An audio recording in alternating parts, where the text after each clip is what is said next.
জিয়ান বুঝতে পারল না মেয়েটার হঠাৎ কি হয়েছে। হঠাৎ রেগে যাওয়ার কি হলো? মাঝে মাঝে সিগারেট খাই এটার জন্য রাগলো, নাকি শার্টের বাটন খুলে রাখার জন্য, নাকি শেষে মজা করে যে কথাটা বললাম সেটার জন্য? বাচ্চা মেয়ে বুঝল না আমি তাকেই মিন করে বলেছি। জিয়ান খাবার খেয়ে নিজের মোবাইল থেকে পরপর কতগুলো পিক সেন্ড করল নয়নাকে, সাথে দুটো ভিডিও। নয়নার ইচ্ছে করছে জিয়ানকে আলু ভর্তা বানাতে। মোবাইলের নোটিফিকেশন কানে আসতেই চেক না করেই মোবাইল সুইচ অফ করে দিল। লম্বা লম্বা পা ফেলে ড্রয়িং রুমে আসতেই অবাক হলো, নীলাঞ্জনা বসে আছে তার মায়ের পায়ের কাছে। নয়নার দরজায় হেলান দিয়ে তাকিয়ে আছে নির্বাক দৃষ্টিতে। আশ্চর্য, তার এত রাগ লাগছে কেন? নীলাঞ্জনাকে দেখে। নীলাঞ্জনা নয়নার দিকে তাকিয়ে উঠে ছুটে আসলো নয়নার কাছে। নয়নাকে জড়িয়ে ধরে বলে, ভালো আছিস নয়ন? নীলাঞ্জনার সাথে খুব ভালো বন্ডিং ছিল একসময়, কিন্তু আজ হঠাৎ তাকে সহ্য না হওয়ার কারণ নয়না ঠিক খুঁজে পেল না।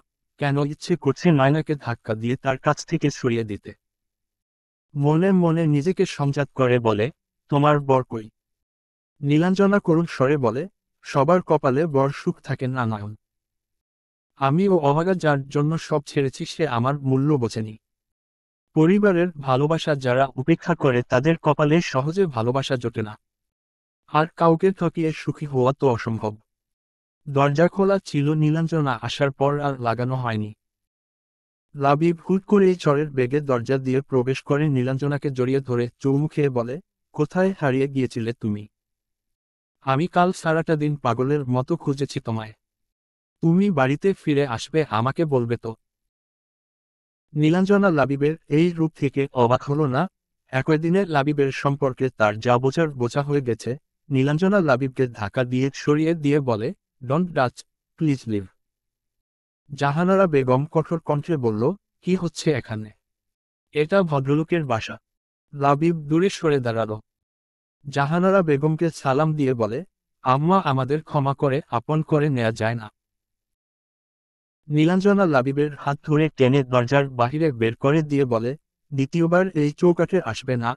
তোমার সাথে আমার সম্পর্ক পরশু রাতেই শেষ হয়ে গেছে। তোমার শরীর দরকার তো। টাকা খরচ করলে এ শহরে আশা করি তোমার শরীরের অভাব হবে না। কথা শেষ করেই ঠাসঠাস করে দরজা বন্ধ করে দিয়ে বসে কান্না করতে লাগল। নয়না চলে এসেছে রুমে, এসে নিজের মোবাইল অন করে কান্নারত ভিডিও করল নিজের। এরপর সেন্ড করল জিয়ানকে। কেন হঠাৎ মন বলছে জিয়ানকে জড়িয়ে ধরতে? নয়না মনে মনে বলে, আপনি পাইলট না হলে তাতে কি? আমাকে সত্যি তো বলতে পারতেন। আপনি মেয়েবাজ, এটা আমি কি করে মেনে নেব? গুনে গুনে 1.5 ঘন্টা পর জিয়ানের ফোনে নোটিফিকেশন আসলো। জিয়ান দ্রুত মোবাইল হাতে নিল। নয়নার কান্নারত ভিডিও দেখে হঠাৎ করেই হৃদয়ে আঘাত অনুভব হলো। সাথে সাথে ভিডিও কল করল। সর্ষি বালিকা কল রিসিভ করেও কান্না করছে। তার চোখ দুটো থেকে যেন প্রবল বেগে বর্ষণ হচ্ছে। এই পাগলি, এভাবে কান্না করছো কেন? তুমি কি জানো তোমার আখি পল্লব থেকে ঝরা প্রতি ফোঁটা অশ্রু বিন্দু কারো হৃদয়ের রক্তক্ষরণ বইয়ে দিচ্ছে? কোন কথা বের হচ্ছে না মুখ থেকে, কান্না করতে করতে হিচকি তুলে ফেলেছে। আমার প্রতি দয়া করো প্লিজ, কান্না করো না। এই কান ধরছি, আর কোনোদিন সিগারেট খাবো না, বাটন খোলা রেখে শার্ট পরব না। কোন মেয়েকে লাইন মারা তো দূর, কোন মেয়ের দিকে ফিরেও তাকাবো না। নয়না কোনোমতে বলল, আপনি কি সত্যি আমাকে ছেড়ে দেবেন? আমি কি নীলাঞ্জনা আপির চেয়ে দেখতে খারাপ? জিয়ান নয়নার দিকে গভীর দৃষ্টিতে তাকালো, কোমল স্বরে বলল, তুমি পৃথিবীর সবচেয়ে সুন্দরী রমণী। তোমার চোখ, তোমার চাহনি, তোমার হাসি, তোমার কথা বলা পৃথিবীর সবচেয়ে আকর্ষণীয়। তুমি ইচ্ছেমতী, তুমি মায়াবতী, তুমি লাজুকতা, তুমি সরলতার প্রতিমা। চোখের জলটুকু মুছে নাও রানা বউ। নয়নার কান্নার গতি কিছুটা কমেছে। মনের মধ্যে কেমন অদ্ভুত এক অসুখ ডাক দিচ্ছে। এ অসুখের নাম প্রেম নয়তো? এই শুনছো আমার কথা ময়না পাখি? নয়না অস্ফুট স্বরে বলল, আমাকে সান্ত্বনার বাণী শোনাচ্ছেন? আমি কিন্তু অতটাও অবুঝ না। তোমার চোখের জল কারো হৃদয়ের ভূমিকম্প। জলটুকু মুছে নাও মেঘবালিকা। নয়না হাতের উল্টো পিঠে চোখের জল মুছে নিল। খুব করে জিজ্ঞেস করতে ইচ্ছে করছে, আমাকে আপনি মিথ্যা বলে কেন দূরে সরাচ্ছেন? আপনি তো হাতের নাগালেই, তবুও দূরে কেন? এই জাদুকরী কন্যা, কিছু তো বলো। নয়না ছোট করে কিছু কাব্যিক লাইন বলতে শুরু করল।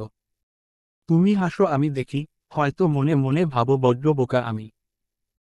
আমি বুঝি, আমি অনুভব করি তোমার বদলে যাওয়া সত্তাকে। তবুও প্রকাশ করতে ভয় হয়, এইটুকু তোমাকে কাছে পাওয়ার লোভে।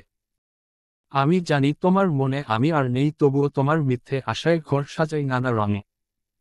এত সুন্দর উপস্থাপনা, মন ভালো করার টনিক। শুনো মেয়ে রঙ্গনা, তোমার এখন প্রেম করার বয়স না, চোখ মুখে পানি দিয়ে পড়তে বসো।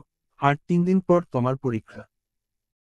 তোমার সাথে আমার কথা হবে প্রথম এক্সামের পরে, তখন তোমার সব কথা শুনবো, সব প্রশ্নের উত্তর দেব। যা যা জানতে চাও সব। আপনি বড্ড নিষ্ঠুর। হুম। একটুও ভালো না আপনি। হুম জানি। মিথ্যেবাদী। তারপর পৃথিবীর সবচেয়ে বাজে পুরুষ।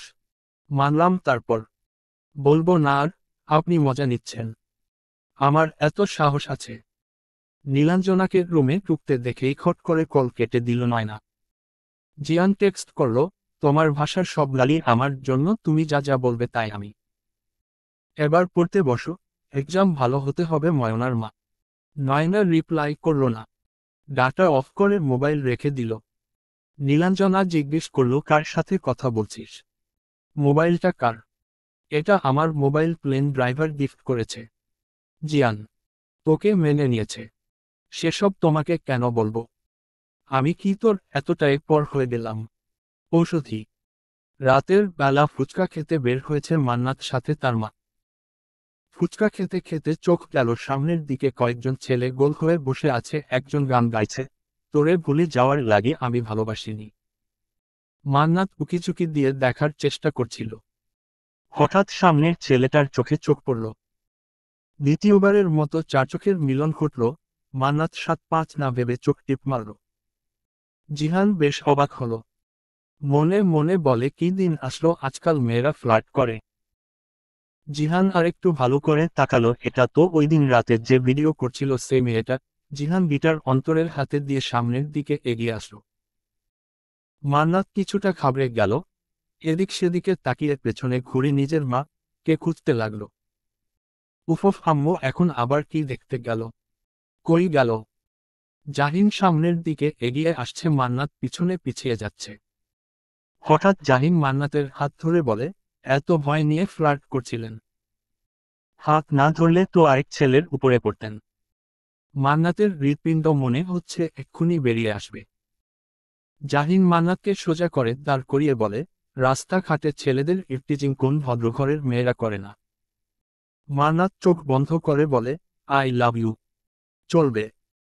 পরবর্তী পর্ব পেতে চ্যানেলটি সাবস্ক্রাইব করুন।